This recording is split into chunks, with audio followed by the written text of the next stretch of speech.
Hello, it's Kristen and welcome back to my channel. Today we're making icebox cookies or slice and bake cookies. To a large bowl, add the room temperature butter. Then sift in some powdered sugar. If you're interested in the ingredients and their measurements, I actually put them in the description this time.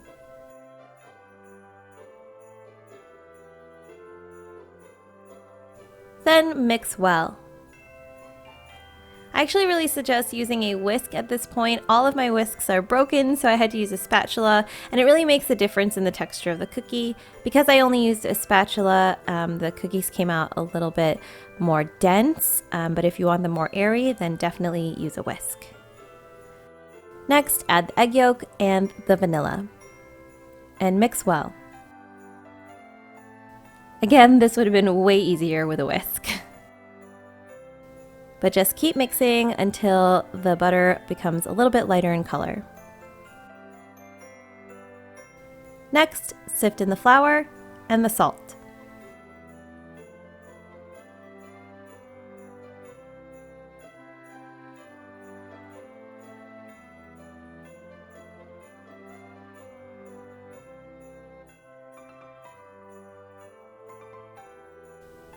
Next, add the ground almonds.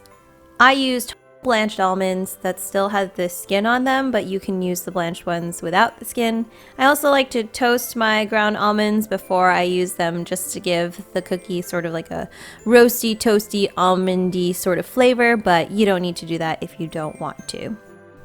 Using your fingers or a dough scraper, form the dough into a ball. It's gonna be a little bit tacky, it's gonna be a little bit sticky, but just keep getting all the little bits up until you have a clean bowl. It'll all come together in the end. So there are two ways of rolling this out. There are probably actually more than two ways of rolling this out, but the two methods I like to use is just rolling it straight out on the table.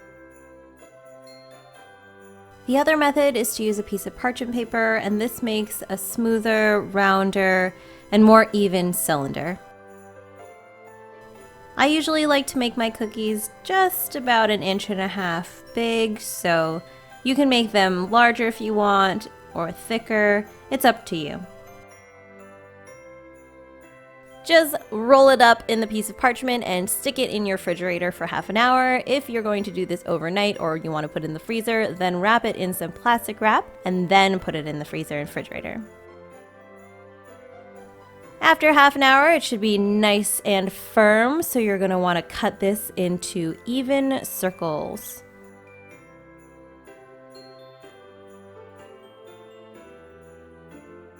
Mine were probably around 1/2 inch thick. I know, sometimes we use inches on this channel, sometimes we use centimeters, I'm sorry.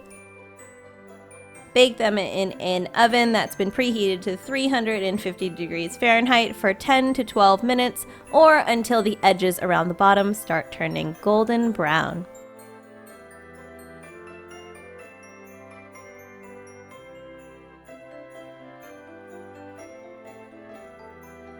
The best part about this recipe is that you can add just about anything to them, like chocolate chips or coconut flakes, dried cranberries, things like that.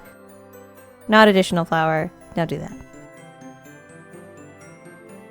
These are dense shortbread cookies, but they do melt in your mouth and they're great with tea.